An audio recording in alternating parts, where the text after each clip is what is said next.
Hi guys, আসসালামু আলাইকুম। আমি আবারও চলে আসলাম বিনোদন বালকের পক্ষ থেকে নতুন আরেকটি ব্লগ নিয়ে। আমরা চলে এসেছি এমন এক জায়গায় যেখানে আসার পর হয়তো আপনিও বলবেন এতদিন এই জায়গাটা জানতাম না কেন। এই জায়গায় আছে নিজের একটা গল্প, নিজের একটা সৌন্দর্য, আর আছে এমন কিছু মুহূর্ত যেগুলো ক্যামেরায় ধারণ না করলে আপনাদের দেখানোই হবে না।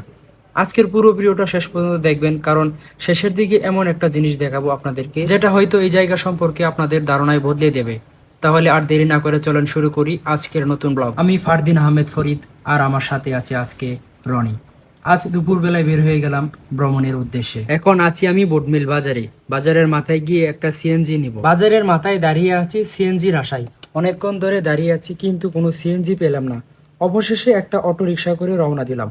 তাও আবার আমরা যেখানে যাব সেখানে নাকি উনি যাবেন না। কি আর করার, ঘুরতে যখন বের হয়েছি ঘুরতে তো যেতে হবে। রিক্সা থেকে নামে রিক্সাওয়ালা মামাকে 100 টাকা দিলাম। রিক্সাওয়ালা মামা বলছে আমার কাছে 100 টাকা বাংতি নেই। তখন জিজ্ঞাসা করলাম 100 টাকা বাংতি নেই মানে? মামা 100 টাকা তো বাংতি থাকে সবার কাছেই।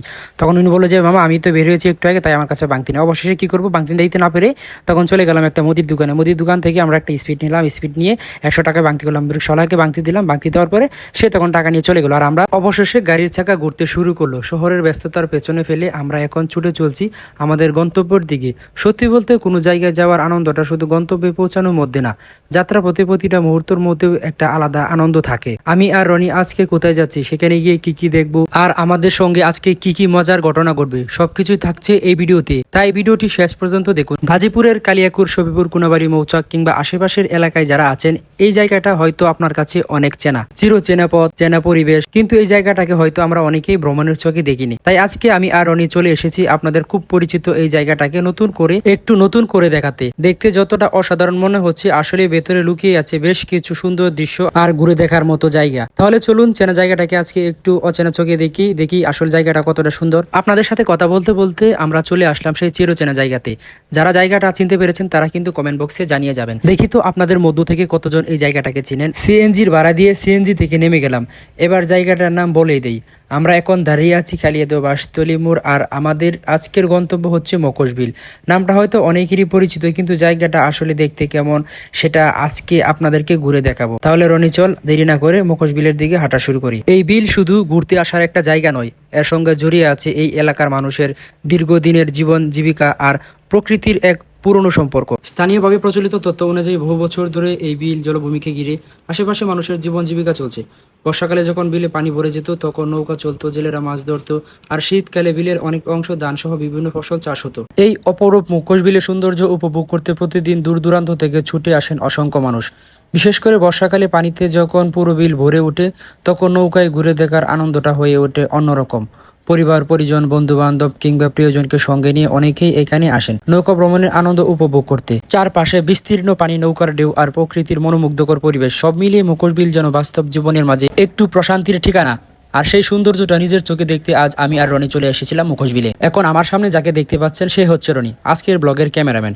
কিন্তু ভাই ক্যামেরা হাতে নিয়ে ঘুরতে আসলেও তার মনটা পড়ে আছে নৌকার দিকে। অনেকক্ষণ ধরে আবদার করেছে, ভাই নৌকায় উঠবো নৌকায় উঠবো।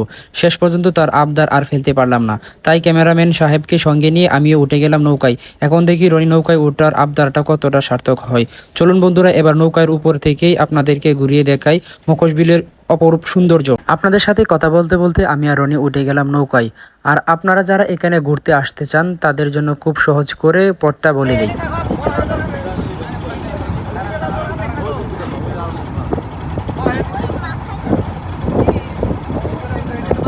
আপনারা যদি গাজীপুর চৌরাস্তা থেকে আসেন তাহলে চৌরাস্তা থেকে কোনাবাড়ি, মৌচাক, শফিপুর হয়ে মাহিন্দ্রতে আসতে পারেন। মাহিন্দ্র ড্রাইভারকে শুধু বললেন ভাই আমি মকশবিল যাব, তাহলে আপনাকে কালিয়াদহ বাসতলী মোড়ে নামিয়ে দেবে।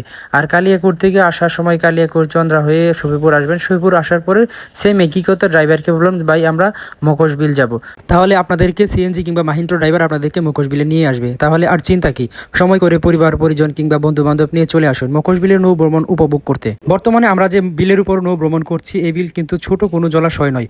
মকশবিলের আয়তন প্রায় 640 হেক্টর, অর্থাৎ প্রায় 1580 একর। এত বিশাল জল রাশির মাঝখানে নৌকায় ঘুরে বেড়ানোর অনুভূতিটা আসলেই অন্যরকম। বর্তমানে যে বাড়িটি দেখতে পাচ্ছেন, দেখলে হয়তো মনে হবে এত বিশাল বিলের মাঝখানে মানুষ কিভাবে বসবাস করে, কিন্তু এটাই তো জীবনের বাস্তবতা। চারপাশে পানি, বর্ষার নৌকায় যাতায়াতের প্রধান মাধ্যম। তবুও এই মানুষগুলোর জীবন থেমে নেই। এই বাড়ির মানুষগুলোর জীবিকা মূলত এই বিল আর প্রকৃতিকে ঘিরেই। কেউ মাছ ধরে, কেউ কৃষি কাজ করে, আবার কেউ নৌকা চালিয়ে জীবিকা নির্বাহ করে। আমাদের কাছে জায়গাটা হয়তো ভ্রমণের সৌন্দর্য, কিন্তু তাদের কাছে এই বিল ঘর, এই বিল জীবনের গল্প, আর এই বিলের উপর তাদের পরিবারের স্বপ্ন জড়িয়ে আছে।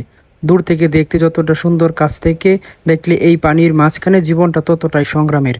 সত্যি বলতে প্রকৃতির সৌন্দর্যের পাশাপাশি এই মানুষগুলোর জীবন যুদ্ধ মখোশ বিলকে আরও বেশি জীবন্ত করে তুলেছে। এখন আপনারা আমাদের পেছনে যাদেরকে দেখতে পাচ্ছেন তারা আসলে সম্পর্কে কে আমি কিছু জানি না, সেটা জানারও চেষ্টা করিনি।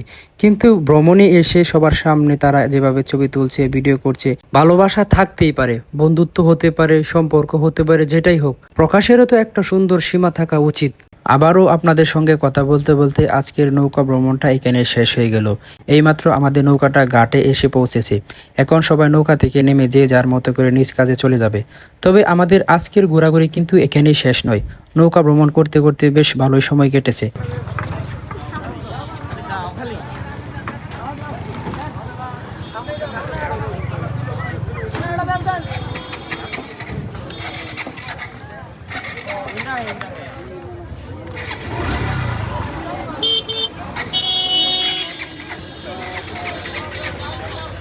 আর এখন একটু খাওয়া দাওয়া না করলে কি আর ভ্রমণ পূর্ণ হয়? তাই এবার আমরা দুজন রওনা দিলাম কুটুমবাড়ি রেস্টুরেন্টের উদ্দেশ্যে। তবে বিকেল হলেই এই জায়গাটার পরিবেশ যেন একেবারে বদলে যায়। প্রতিদিন বিকেলে এখানে অনেক মানুষ ছুটে আসেন তাদের প্রিয়জন, আত্মীয় স্বজন, পরিবার, বন্ধু বান্ধব সবাইকে নিয়ে ঘুরতে। কেউ আসেন একটু ঘুরতে, কেউ আসেন ছবি তুলতে, আবার কেউ প্রিয় মানুষদের সঙ্গে আড্ডা দিতে। চারপাশের সুন্দর পরিবেশ, খোলামেলা বাতাস আর বিকেলের মনোরম দৃশ্য, সব মিলিয়ে বিকেলটা এখানে কাটানোর অনুভূতিটা অন্যরকম। তাই অবসর সময় কাটাতে, একটু প্রকৃতির কাছে সময় কাটাতে চাইলে মুখোশবিল হতে পারে আপনাদের জন্য সুন্দর একটা জায়গা। আপনাদের সঙ্গে কথা বলতে বলতে কখন যে এতটা সময় চলে গেল টেরই পেলাম না। এদিকে নৌ ভ্রমণ, ঘোরাঘুরি আর এতক্ষণ আপনাদের সঙ্গে কথা বলতে বলতে আমার বেশ ক্ষুধা লেগে গেছে। এই কারণেই রনিকে সাথে করে নিয়ে চলে আসলাম কুটুমবাড়ি রেস্টুরেন্টে। এখন দেখি এখানে কি কি খাবার আছে, খাবারের স্বাদ কেমন, আর রেস্টুরেন্টের পরিবেশটাই বা কেমন। এতক্ষণ তো অনেক কথা হলো, এখন আর কথা না বাড়িয়ে চলুন সরাসরি রেস্টুরেন্টের ভিতরে প্রবেশ করি।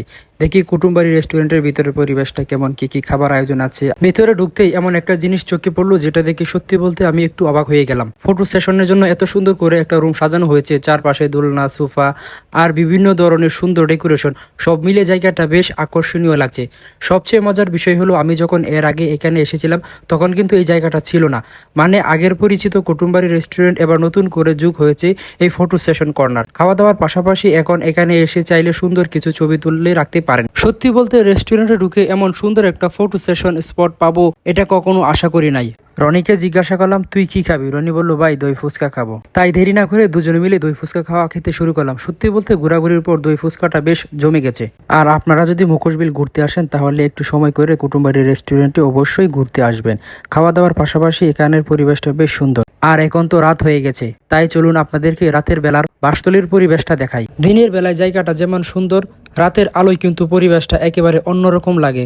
চলুন ক্যামেরাম্যান ঘুরে আপনাদেরকে দেখাই রাতের বেলার বাসতলী দেখতে কেমন লাগে।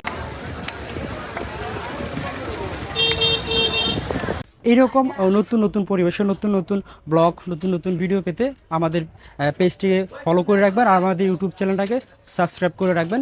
অসংখ্য ধন্যবাদ সম্পূর্ণ ভিডিওটি দেখার জন্য। আল্লাহ হাফেজ।